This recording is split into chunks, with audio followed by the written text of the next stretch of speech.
嗨，欢迎回来。Sharp 今年推出的这台 Aquos X-LED 65寸的 FV1X 有点料啊，直接把65寸的 Mini LED 做到了2160个空光分区，并且价格开得很漂亮啊，开在74900元，以日系高阶机种来说是真的有点诚意。加上论主流大厂，在同价位 Mini LED 顶多只有6到700区 ，Sharp 直接上了2160个分区，规格堪称豪华。并且经过我们实测 ，Sharp 这台 X-LED 直接把峰值亮度推到了超过2600尼特，非常强的亮度表现，并且在2500尼特是可以 hold 住维持的。要买顶级 Mini LED， 我要的就是这个高亮度。初步测一下，规格表现是真的漂亮，不过 Mini LED 看规格绝对不够，看实际体验才准。非常期待 Sharp 这台 Aquos X-LED 2023款旗舰的实际表现究竟如何了，并且还不止这样，你看下面这是什么？上面这一大块 ，Sharp 直接上了一套85瓦的环绕阵列，总共有11个单体，并且声音表现不俗，至少有8-9千上下入门 soundbar 的表现。这个价位带以内建喇叭来说，这个表现是真的无憾了。如果只是顺看的朋友，内建喇叭就很够了。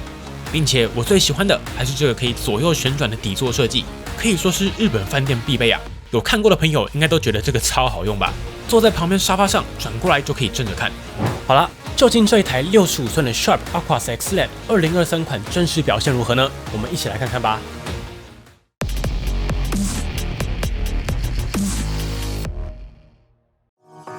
依照惯例，先来看外观设计，但是我不废话，讲重点就好。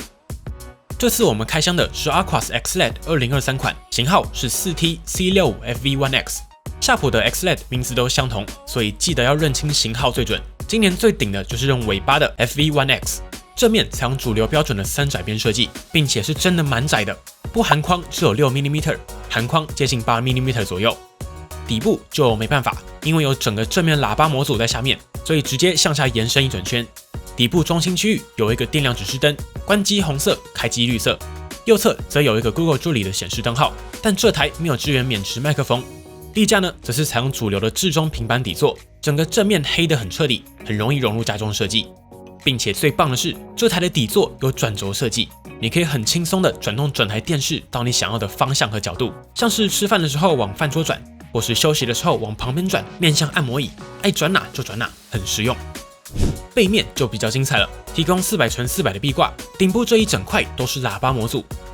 电源接孔在正看的右侧，各式接孔则是在正看的左侧，拥有包括一组需要转接的传统影音输入，2个 USB 2.0， 总共有4组的 HDMI。右侧2组1跟2只支援最大 4K 60的画面输入，如果要接游戏机或是电脑，要插在 HDMI 3和4，最高可以达到 4K 120Hz， 并且支援 VRR 可变更新率以及 ALLM 自动低延迟。接着还有耳机、光纤、网路孔。实体开关则是在这边。不过在厚度上，因为背包、喇叭阵列全部都在机身背面，所以瘦不下来。加上2160分区的 Mini LED 模组，重量也是很有分量的。官方数据标示，整机加底座37公斤左右。比较特别的是 ，Sharp 直接随附了2只遥控器，一只智慧版，一只传统版。以智慧版来说，可以看到下方拥有各式的快捷键、语音助理按键，可以直接对 Google 助理下指令、搜寻影片或是控制智慧家居都可以。开关机是用红外线，一般操作就是用蓝牙了，所以不用对着电视，你就算反着拿也可以控制，好用。接着我们就不废话，直接进入到实测环节。这次实测的 FV1X 解析度达到3840×2160，标准 4K UHD， 采用 VA 技术，并且支援最高 120Hz 萤幕更新率。实测 HDMI 3、4可以达成 4K 120Hz 的画面输入。显色采用 Deep Chroma QD 显色技术，简单说就是目前 Mini LED 阵营最常见的量子点技术啦。对于提供更大色域覆盖，简单有效，并且在光谱饱和度上也是目前的优解之一。而在 Mini LED 很重要的处理器上 ，FV1X 采用的是 X5 X Revelation 影像晶片。规格上最亮眼的地方还是 FV1X 拥有2160个 Mini LED 空光分区。那 Mini LED 到底是什么意思呢？帮大家快速复习一下。简单来说，采用 LCD 背光技术的电视背后需要有光点点亮整个面板，而 Mini LED 就是目前最新最强可以把面板点亮的背光技术。Mini LED 主要的优势在于每颗灯珠的体积比传统 LED 模组小超多，小了数十倍，非常小。所以在同样的面积下 ，Mini LED 的电视后面可以塞进更多的 Mini LED 小灯组，而灯珠的数量变多，看我们的动画就很清楚了。Mini LED 的背光可以分更多控光分区，那画面的明暗对比就可以呈现得更细腻，因为每个分区都可以独立精准控制亮度，还原更真实的画面表现。同时，分区控光的特性就是暗处可以独立控制关闭，让画面达成更高的静态对比。而 Sharp Aquos X LED 最猛的地方就在这里，今年他们直接将控光分区做到破2000分区，这规格就算跟各家旗舰比还是很猛。相较起过往直辖市控光分区的100-200区，直接翻了10几倍，就算是跟 Mini LED 系列的机种比也很强。很多一线大厂卖到10几万的机器也只有700-800区，虽然说分区多不多不完全代表表现，还跟背后一系列的算法调教有关，测了才会知道。但这个分区数量加上卖这个价格，至少规格是真的顶，诚意也够。并且这个 Mini LED 阵列也不是虚的，我们实测 HDR 的亮度表现，在 HDR 鲜艳模式下，控光调整为高，在9%显示面积下，居然可以飙到超过2600尼特，这个峰值亮度真的猛。但接下来25%以上的亮度都落在常规破1000尼特的表现，但全萤幕接近700尼特也非常够用了。这边也提供 SDR 下的亮度实测让大家参考。我们这边也简单测了一下，如果控光调整为中，在9%面积下，峰值也可以创到将近2600尼特，但这个时候光晕控制会比高好很多，整体的控光策略也会相对保守。并且我们也实测 FV1X 这台在黑底画面下的光晕控制也 OK， 毕竟2160个分区还没调就先赢了一半，加上高对比场景，目前测下来 Sharp 的调教还算积极，控光策略表现不错，所以光晕的状况以 Mini LED 来说算是前段班的表现。另外我猜你们应该也很好奇哦，2000个分区能不能硬刚黑底白字的全文字场景？答案是不行，真的是太难了。但日常看影集真的很够啦。但跟几百分区的机种相比 ，FV1X 这种文字比较大的黑底白字场景，虽然稍微降一些亮度，或是这种高对比场景，光晕都还在可以接受的范围。但 FV1X 灰底白字下的光晕控制就相对普通，尤其如果你刚好在系统界面又恰巧把模式调整为鲜艳，控光调整为高，这个时候我们测黑底白字，测各种高对比场景都没问题哦，测昏暗、测灰阶也都 OK， 所以调光策略是 OK 的。但是在系统界面里，只要遇到灰底白字的场景，每个选项旁边都会有一圈光晕。前面不是有提到控光测试是 OK 的吗？那这边怎么了？原因呢，其实很妙。就是正好系统把灰底的亮度调高，正好 Google TV 预设的特效就是选项会有一整圈的光晕，而正好文字又是白色，所以当你把控光策略调整为高的时候 ，Mini LED 直接帮你积极调光，3层叠加光晕就出现了。而要解决这个问题也很简单，把控光调整为中或低，这时候表现就正常很多了。感觉 Sharp 未来也可以最佳化一下系统界面的调光策略，因为 Xbox 的设定选单也是相近的设定，也会遇上类似的状况。要不然第一次开机我真的是有点吓到，想说这个光晕到底怎么了？好在看影片光晕测试一切正常，现阶段来看就是界面设计的调教问题了。我们这边也放一段快速移动的白圈和移动方块测试，让大家参考控光。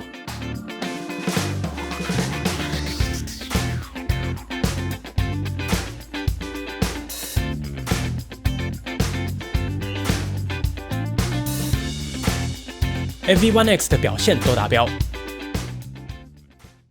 而在显色上 ，FV1X 提供了7种显示模式，我们挑选了比较常用的4种进行实测。可以看到，在标准、鲜明、游戏3档当中 ，Sharp 跟随主流给出了讨好眼睛的 CCT 破万偏冷调教。实测鲜明模式的色域可以达到99%的 sRGB，94% 的 NTSC，98% 的 Adobe RGB， 以及92%的 DCI-P3， 覆盖达到主流高阶表现。不过预设的 Delta E 就有点高了，来到31，这个数值完全不对哦。但要准其实很简单 ，Sharp 已经藏在系统里面了。我们把白平衡从预设的冷调整为暖色，这时候再测一次，达到99%的 sRGB，93% 的 NTSC，98% 的 Adobe RGB， 以及92%的 P3。重点是，这时候的 Delta E 直接达到顶级水准的 1.4， 这个数值教大家看过了，小于2就是高水准，很不错的意思。而在电影模式当中，色域覆盖同样 OK，Delta E 预设就是准的，直接达到 1.8 的好表现。想要准，想要原汁原味的朋友，选电影模式就是正解。单就聊回来，我觉得客观来说，电视在2023越来越变成个人的收视工具。至于模式的选择，我觉得是没有好坏的，选择自己喜欢的调教风格也绝对没错。某种程度上，主流品牌的预设模式几乎没有一家是准的，这有点历史因素。加上大众的观影习惯，过去这种偏冷的调教看久了，慢慢的已经成为了习惯，所以你会只觉得它好看，显色你喜欢嘛？所以通常预设模式，品牌是会给出一套你觉得好看的调教，让你眼睛舒服。有时候消费者在选电视最直接的影响项就是它的调教，又或者说这个品牌对色彩的理解，再有系统一点，就会变成一套自家的色彩科学。但同时，对专业玩家来说，我们要的是品牌可以提供一套已经校正好、最能呈现原汁原味、呈现影视作品、传递导演感受的模式让我选择。我觉得两个都有，这才是2023电视模式的最佳解。说真的，2023的面板技术已经进化了这么多，高显色表现、体质好的面板变多了，所以就是在拼细节、拼体验、拼调教，当然还有拼诚意啦。此外，因为 FV One X 采用的是 VA 技术，所以可视角就是一般表现，稍微侧到中心60度左右，光晕和色偏会比较明显。但它的底座是可以旋转的嘛，直接开挂。哦，有人提到要侧着看吗？不需要侧着看，把我转过去就好，真的方向也会一起转过去哦。小朋友，你学会了吗？而在 HDR 部分 ，Sharp Aquos X LED 支援 HLG、HDR10 以及 Dolby Vision HDR 3种格式。我们也实测，在 Netflix、Disney Plus、Prime Video 当中都可以成功触发 Dolby Vision， 并且在 Dolby Vision 之下有 Dolby Vision IQ、鲜明和深沉3种模式可以选择。而在 YouTube 当中也可以成功触发 HDR， 并且有7种 HDR 模式让你选择。同时 Aquos XD 也支援动态补偿，官方称为运动增强。我们放一段测试画面，可以看到开启前左边这边是稍微有些残影模糊的，而开启后就清晰流畅许多。并且夏普这次的动态补偿算法也在水准上，喜欢流畅感的朋友看一般 YouTube 影集开启都 OK。不过如果是看动作片，快速移动的画面较多，就建议关闭这个功能，降低撕裂的状况。那如果你是电影迷，应该会自主关闭吧，这样才能享受最纯粹的24 FPS 动态模糊啊。另外比较特别的是，今年的 Aquos X LED 也采用了 N-Black 的技术，中文称为曜黑面板。简单来说，就是夏普在面板的表面加上了一层可以吸收外部光源的 coating， 达成降低反射的效果。那好处是什么呢？最直觉的是减少了外部光源的干扰，所以你看电视的面板是不是看上去非常黑？第二，就算你开灯看电视，或是窗户开着有阳光洒进来，那这个曜黑面板也可以降低外部反射，再也不会因为反射电视看到一半，结果电视上一直看到自己。接着，我想特别提一下内建喇叭的部分。FV One X 这一次搭载了85瓦的环绕喇叭阵列，总共有11颗单体，其中有6颗中音单体，顶部左右各1，下面左右各2，4颗高音单体，以及1颗置中放置的重低音单体。不过我觉得最棒的地方是 Sharp 把声音表现的优先级拉高，底部两侧的喇叭都是直接对着正面出声的，所以声音来源非常直接。再搭配上顶部2组向前倾斜大概20度的设计，除了硬体本身豪华表现不差外，它也可以做到真正有感的环绕模拟。加上预设就有6组模式，打开杜比音频还有另外5组，有集中、开阔、强调中音、重低音、人声的选项都有，这个就很吃喜好了，根据习惯和影片的类型去选即可。另外，如果在看音乐类型的电影，蛮推荐可以使用使用者这个客制化设定，预设的人声表现意外的好。内建喇叭可以解 Atmos， 实测可以点灯 Netflix 和 Prime Video， 而 Disney Plus 目前还不支援。而在音效支援上 ，FV One X 也支援 eARC， 在 HDMI 4这个位置 ，Soundbar 连接更好用，支援 Dolby Atmos 杜比全景声以及 DTS:X。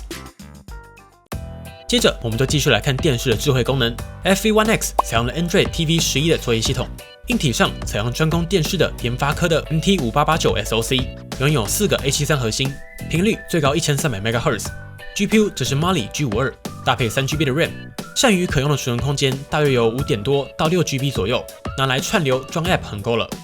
FV One X 的操作体验蛮流畅的，按下开关到点亮顶多2-3秒。操作界面基本上就跟大家熟悉的 Google TV 相同，一样的感受，原汁原味。而采用 Google TV 的好处就是几乎所有串流平台都能支援。我这边也下载了几款主流的 App 让你参考，应该是熟悉的平台全部都有。同时，既然是 Google TV， 当然也少不了 Google 语音助理啦。长按 Google 语音助理按键，就可以用说的搜寻内容，或是控制家里的智慧家居。这台在设定里虽然有免持唤醒的功能，但因为机器上没有内建麦克风，所以还是要使用遥控器才能唤醒 Google 助理。而在智慧功能上 ，FV One X 支援手机连接， Android 这边可以使用 Chromecast 进行投放，像是 YouTube、Netflix 都可以按下这个投放按钮，直接投到电视上啦。而如果要整个手机镜像也可以，支援 Google Cast 的手机可以直接投放。如果没有，下载 Google Home 应用程式，找到你的 Sharp Aquos X LED， 然后按下投放就可以啦。而在 iOS 这边就只支援 Chromecast 投放，主流 App 都可以透过这个神奇小按钮投放。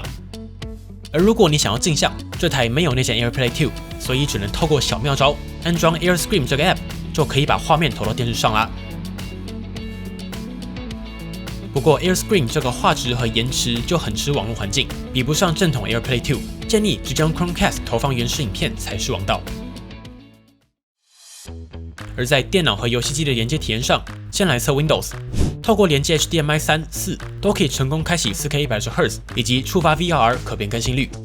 顺带提一下，如果你是接电脑文书又开启深色模式这种场景，那真的是不要为难 Mini LED， 没有任何一台 Mini LED 可以应付啊。这种情境 ，Mini LED 的标准做法就是降低亮度，控制光晕，体验不会太好。高速滑鼠移动则是会有吃鼠标的状况。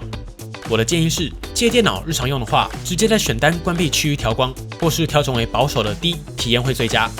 而观看影片、追剧再开启控光才是正解。我们也实测了游戏机的支援状况，主要测 Xbox 和 PS5、Switch 一定没问题，就不浪费大家时间了。进实测 ，PS5 的支援非常单纯，主要就是看是不是可以支援 4K 120Hz、VRR 以及 VRR 配套同时会开启的 ALLM。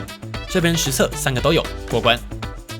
接着看比较复杂的 Xbox Series X， 画面部分最重要的 4K 120Hz 点灯成功，也可以正常触发 HDR10 以及 Dolby Vision， 全部打勾舒服。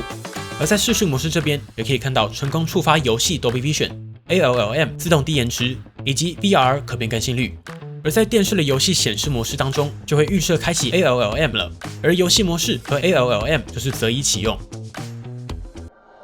整体来说，Sharp X LED 我最有印象的3大重点都跟有料的硬体正面相关，像是相当豪华的2160个控光分区，在明暗对比场景下的控光足够细腻，并且在画面边缘，相较起500-600分区的机器，在明暗交界边缘的光影变换，明显光晕少非常多，也比较不容易看到 Mini LED 的控光格状效应，并且亮度表现很强，这就是选 Mini LED 你要的表现。最后，当然就是重点规格该有的都有，包括 HDR 格式、Dolby Vision、系统采用 Android TV， 以及内建喇叭表现亮眼，还有我最喜欢的这个旋转立架设计。而如果要说期望吗？我觉得 Sharp 可以再深耕系统最佳化，像是前面有提到的界面光晕，又或者是可以加上显示模式自动切换，又或者是支援 AirPlay 更通用等等。但整体来说，这就是在同价位带规格豪华的一台旗舰选择，并且提供3年保固。好啦，如果你喜欢这样的数据实测节目，现在就订阅邦尼支持我们，这对我们来说真的很重要。如果还有任何问题，或是邦尼团队没有测到的，欢迎底下留言一起讨论。我们就下支影片再见啦！如果喜欢本期的节目，不要忘记订阅邦尼，并且打开小铃铛，及时收到我们最新的评测通知。当然，你也可以在 Facebook 邦尼 AA 小助理、Instagram 以及 Line@ 找到我们。如果还有其他问题，别忘了底下留言。那我们就下期影片再见喽！